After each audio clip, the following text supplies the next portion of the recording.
नमस्कार, टीवी 9 भारतवर्ष देख रहे हैं आप। मैं हूं अरुण संद्राल। देश भर में सितंबर का महीना इस बार भीषण बारिश और क्लाउड बर्स्ट का गवाह बन रहा है। मौसम विभाग ने सितंबर के लिए पहले ही चेतावनी जारी कर दी थी कि बारिश सामान्य से ज़्यादा होगी। यही वजह है कि पहाड़ी राज्यों में बाढ़ और भूस्खलन से तबाही का मंजर देखने को मिल रहा है।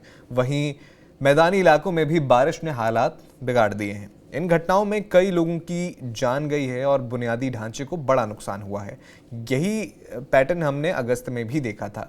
अब सवाल यह है कि सितंबर में भी इतनी बारिश क्यों हो रही है? क्या वजह है? क्या इस बार ठंड भी ज़्यादा होगी? इन सब पर चर्चा के लिए आज हमारे साथ मौजूद हैं LK सिन्हा जी, जो कि जियोलॉजिकल एक्सपर्ट हैं। बहुत बहुत स्वागत सिन्हा जी आपका टीवी 9 पर। धन्यवाद।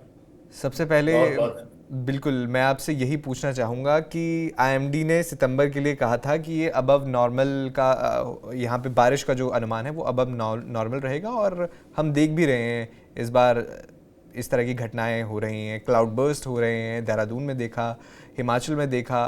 तो आखिर सितंबर महीने में इतनी बारिश क्यों हो रही है? देखिए, वेदर कंडीशंस तो लगातार चेंज हो रही हैं। हम इतने सालों से क्लाइमेट चेंज की बात कर रहे हैं, और जिस इंटेंसिटी से हमें उसके लिए काम करना चाहिए था उस इंटेंसिटी से काम हुआ नहीं है। तो ये साल दर साल ये बारिश का जो कहर है वो बढ़ता ही जा रहा है। आप पिछले साल की तुलना में देखें, इस साल और ज्यादा बारिश हो रही है।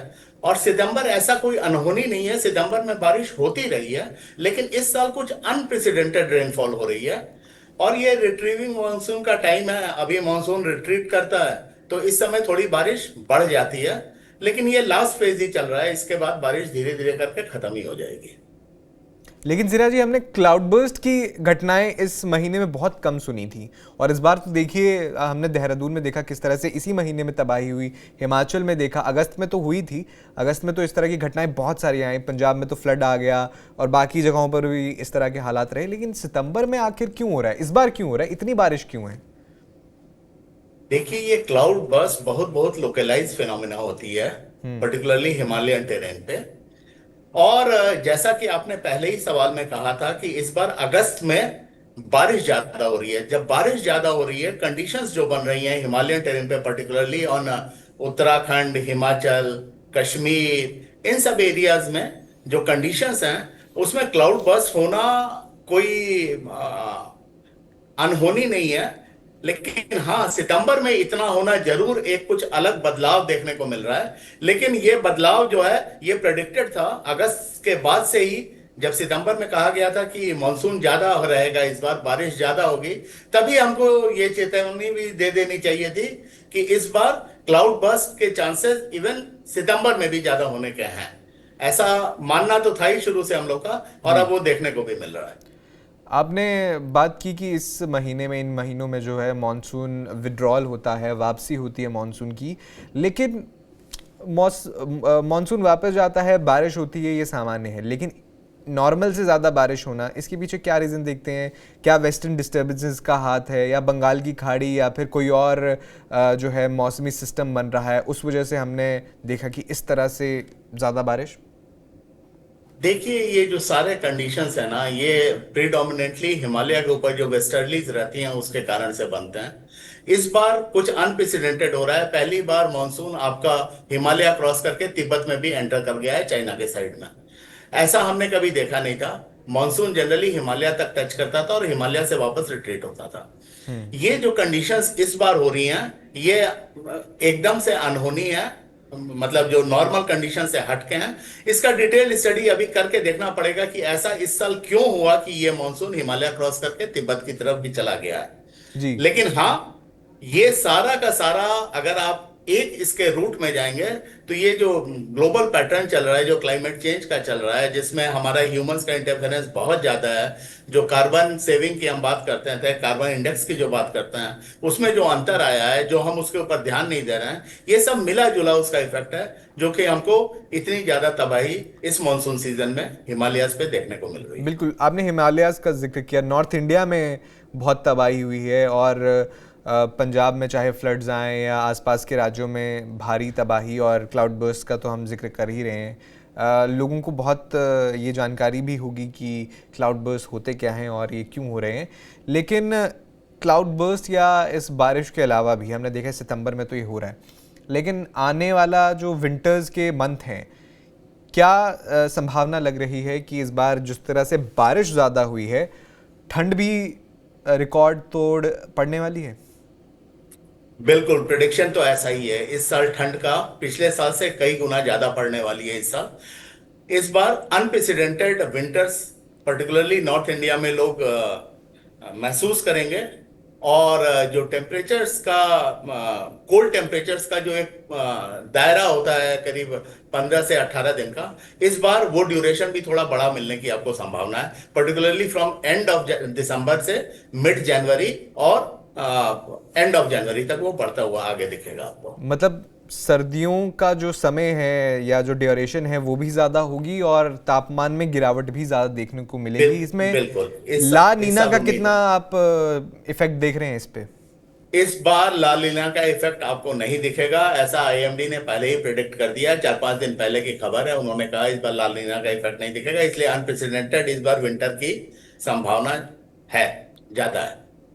जी, आपने एक ग्लोबल फैक्टर की बात की थी कि क्यों इस बार जो है हमें अनप्रिडिक्टेबल वेदर पैटर्न्स देखने को मिले हैं, लेकिन लोकलाइज्ड स्तर पर अगर ख़ासतौर पर अगर मैं मिनी क्लाउड बर्स्ट की बात करूं या क्लाउड बर्स्ट की ही बात कर लूं, और इसमें जो आप डेवलपमेंट है पहाड़ों पर जिस तरह से लगातार डेवलपमेंट हो रही है और कंक्रीट सड़कें बन रही हैं, पहाड़ काटे जा रहे हैं, पुल बनाए जा रहे हैं, उसको कितना फैक्टर मानते हैं आप इन घटनाओं में,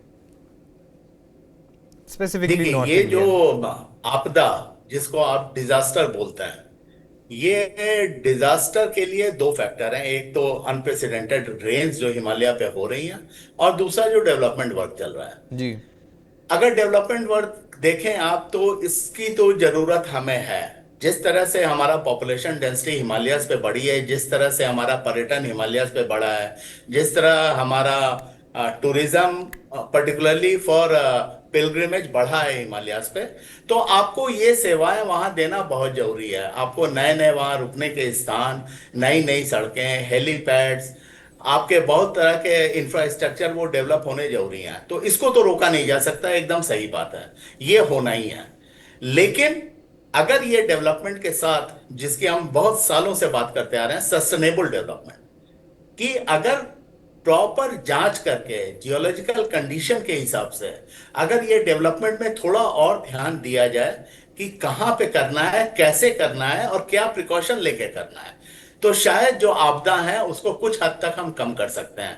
रोड्स बनाना जरूरी है, लेकिन रोड्स बनाने के लिए जो स्लोप्स हैं उसको काटने के साथ साथ अगर हम उसकी स्टेबिलिटी की भी बात करें, कि आप काट तो रहे हैं लेकिन अपर स्लोप्स जो डिस्टर्ब हो रहे हैं उनको हम थोड़ा स्टेबल करने की कोशिश करें। एन नंबर ऑफ मेथड्स हैं उसके लिए, करने के लिए ऐसा कोई मुश्किल नहीं है कि उसको नहीं किया जा सकता है। थोड़ा सोच बदलनी पड़ेगी डेवलपमेंट के साथ, कि इन चीजों पे ज्यादा ध्यान दिया जाए, जियोलॉजिकल एक्सपर्ट्स की राय ली जाए और सिविल इंजीनियर्स की राय ली जाए, और जो भी इकोलॉजिस्ट हैं, सोशल वेलफेयर के लोग हैं, उनकी राय लेने के बाद ही इस तरह के डेवलपमेंट में आगे बढ़ा जाए, तो शायद ज्यादा अच्छा रहेगा। जी, हमने देखा कि जो मौजूदा मौसम की जो चेतावनी प्रणालियां हैं, weather forecasting early warning systems हैं, वो काफ़ी इफ़ेक्टिव नज़र आते हैं। क्यों? क्योंकि आपको मैसेज पे, फ़ोन पे आपके मैसेज आ जाते हैं कि देखिए बारिश होने वाली है, आप पहले से ही तैयार रहिए। लेकिन आप इसका रोल कैसे देखते हैं कि कितनी इसमें जो है बेहतरी की ज़रूरत है? अभी फ़िलहाल कैसा चल रहा है ये जो हमारा जो अर्ली वार्निंग सिस्टम है, और लोगों को सतर्क करने में इसकी भूमिका क्या है? देखिए, जो अर्ली वार्निंग सिस्टम है वो काफी हद तक, जैसा आपने कहा है, वो हमको समय से जानकारी दे पा रहे हैं। आईएमडी के जो प्रेडिक्शन पैटर्न्स हैं वो काफी बढ़िया हुए हैं विगत 5-7 सालों में, 10 सालों में। जी। अब आपको उनके जो बुलेटिन्स आते हैं वो खास करके जो आपके शॉर्ट टर्म ड्यूरेशन के प्रेडिक्शंस हैं, 2 दिन 3 दिन वाले, ये तो बहुत ही बढ़िया है। लॉन्ग टर्म प्रेडिक्शंस पे थोड़ा सा भी और इंप्रूवमेंट की जरूरत है। लेकिन जी। जहां तक हिमालयस पे ये जो आपदा की बात है, ये सब शॉर्ट टर्म प्रेडिक्शन जो है आपके 2 दिन 3 दिन वाले, अगर आपको मालूम रहता है तो आप उसके लिए वार्निंग इशू कर सकते हैं। खास करके ये जो स्लोप्स हैं, अब तो इतना इस पे काम हो चुका है हिमालय में, पर्टिकुलरली अलग अलग इंस्टीट्यूट्स और यूनिवर्सिटीज ने भी काम किया है, डिफरेंट गवर्नमेंट ऑर्गेनाइजेशंस ने काम किया है, डीआरडीओ भी उसमें काफी आगे रहा है, सीबीआरआई है आपके, और भी बहुत सारे, Wadia institute of Himalayan geology, सबने बहुत काम किया है इसमें। तो हमको मोर और लेस हिमालयन की कंडीशंस मालूम है। देखिए, इकोलॉजिकली ये फ्रेजाइल है, काफी फ्रेजाइल है, ये सबको मालूम है। इसमें अगर डेवलपमेंट, आप सस्टेनेबल डेवलपमेंट नहीं कर रहे हैं, तो आपदा को आप निमंत्रण दे रहे हैं। तो बहुत जरूरी है, क्योंकि ये जो सस्टेनेबल रेनफॉल्स डेवलपमेंट, है, जी। या जो इस तरह की चीजें हैं, इसको तो होना ही है, हिमालयस में पहले से होती आ रही हैं। फ्रीक्वेंसी बढ़ी है, इंटेंसिटी बढ़ी है, नो डाउट अबाउट इट। वो उसका भी कारण ह्यूमंस ही हैं, हमारे ही डेवलपमेंट के कारण ये सब भी जो चेंजेस, क्लाइमेट चेंजेस हो रहे हैं। जी लेकिन साथ ही अगर हम डेवलपमेंट में थोड़ा सा और जागरूक हो जाएं, थोड़ा सा और सचेत हो जाएं, तो शायद इन आपदाओं को हम काफी हद तक कम कर पाएंगे। बिल्कुल। इस बार जिस तरह से आईएमडी की प्रिडिक्शन थी कि सितंबर महीने में ज़्यादा रेनफॉल होगा, अबव नॉर्मल रेनफॉल होगा, लेकिन ये जो मॉनसून है या इसका जो विड्रॉल है ये खिंचता हुआ हम देख रहे हैं। अभी भी सितंबर ख़त्म नहीं हुआ है, और क्या ऐसा अनुमान लगाया जा सकता है कि जो बाकी सितंबर बचा है या अर्ली अक्टूबर में भी हमें भारी बारिश या इस तरह की मॉनसूनी गतिविधियां देखने को मिल सकती हैं? मुझे बहुत कम उम्मीद लग रही है। ये लास्ट फेज है मॉनसून का। जी। हार्डली 2-4 दिन, 5 दिन बचे हैं इसमें, ये रिट्रीव हो ही रहा है। और मुझे नहीं लगता है कि ये 22 सितंबर, 23 सितंबर के बाद इसका कहर आपको इस कदर देखने को मिलेगा। ये जाते जाते का समय है, 2-4-5 दिन, 7 दिन में ये खत्म होना ही है इसको। जी, लेकिन देखिए सितंबर में तो भारी बारिश हुई, अगस्त में बहुत भारी बारिश हुई, तो क्या ये न्यू नॉर्मल सिचुएशन है या इसी साल का इफेक्ट था, अगले साल कुछ बदल भी सकता है क्योंकि अनप्रिडिक्टेबल पैटर्न है? देखिए, चेंज तो हो रहा है। न्यू नॉर्मल अभी हम नहीं कहेंगे, अभी तो हम इसको सिर्फ चेंज कहेंगे। जब तक इन पैटर्न्स को हम 2-3 साल तक कंटिन्यूअसली नहीं देख लेते, तब तक हम इसको न्यू नॉर्मल नहीं मान सकते हैं। अभी तो इसको हम as a change particular year में करके देख रहे हैं। लेकिन हाँ, यही अगर स्थितियां, परिस्थितियां अगले साल या 2 साल बाद, 3 साल बाद भी बनती हैं, तो ये शायद हमारे लिए न्यू नॉर्मल होगा कि सितंबर में भी इस कदर की बारिश फिर नॉर्मल मानी जाएगी। जी, एक बार फिर से आपने शुरुआत में जिक्र किया था कि एक ग्लोबल फैक्टर इस तरह के मौसमी बदलाव का क्लाइमेट चेंज हो सकता है, उस पर आना चाहूँगा। क्लाइमेट चेंज आखिर इस तरह के बदलाव में कैसा योगदान दे रहा है, और क्या ये सिर्फ मौसमी बदलाव है या फिर टेम्परेचर में जो राइज आ रहा है, लगातार तापमान बढ़ रहा है पृथ्वी का, उसकी वजह से भी इस घटनाओं में जो है, इस तरह की घटनाओं में बढ़ोतरी हो रही है? बिल्कुल, ये सारा कुछ इंटर रिलेटेड है। आप इस बार के समर्स को देखेंगे तो नॉट ओनली इन इंडिया, जहां पे तो समर काफी, पर्टिकुलरली नॉर्थ इंडिया में हाई टेम्परेचर जाता है, 40+ कई दिनों तक रहता है, आपका इवन 45 भी क्रॉस करता है। कई यूरोप में भी। ऐसी जगह है जहां पे ठंड रहती है जी वर्ल्ड ओवर। इस साल उन्होंने भी अनप्रेसिडेंटेड गर्मी सही है। आप यूरोप के जी डिफरेंट कंट्रीज और सिटीज देखिए, जी वहां भी इस बार समर एबव नॉर्मल रहा है। और मई जून के महीने में तो वहाँ हमने देखा है, हमने टेम्परेचर्स वहाँ के इस बार ज्यादा ध्यान से देखा है। इवन जी 40 डिग्री क्रॉस करते हुए हमको यूरोप में कई सिटीज का दिखा है, जहाँ पे इस साल टेम्परेचर्स बहुत ज्यादा था, और लोगों को परेशान होते हुए भी देखा है। आप ही के न्यूज चैनल में कई बार उस तरह की जिक्र हुई है। तो ये जो ग्लोबल चेंजेस हो रहे हैं, जो हम बात करते हैं क्लाइमेट चेंज की, ये 10 साल दर साल इसकी इंटेंसिटी बढ़ती जा रही है। जी और मैं बार बार, और हमारे नेता, राजनेता, हमारे सारे वर्ल्ड लीडर्स। एक्सपर्ट्स इसको कह जी, रहे हैं कि अगर समय रहते इस पे ध्यान नहीं दिया गया ना, तो ये एक इतना विकराल रूप ले लेगा कि इसको संभालना मुश्किल हो जाएगा। लेकिन अब हम अगर वर्ल्ड पर्सपेक्टिव से भी देखें तो मुझे लगता है कि पिछले कुछ सालों में क्लाइमेट चेंज के प्रति ग्लोबल लीडर्स की सीरियसनेस कहीं ना कहीं कम होती दिखी है, खासतौर पर जिस तरह से सत्ता परिवर्तन हुआ, अमेरिका में डोनाल्ड ट्रंप की सरकार है, वो इसके प्रति इतना सीरियस नहीं है जितना बाइडेन प्रशासन था। तो कहीं ना कहीं पॉलिटिकल विल भी अब बहुत ज़रूरी हो जाती है वर्ल्ड लीडर्स में। देखिए, ये क्लाइमेट चेंज किसी एक कंट्री के बस का नहीं है। कोई एक कंट्री इसमें आगे बढ़ के पूरा ग्लोबल लेवल पे इसको नहीं कर सकती है।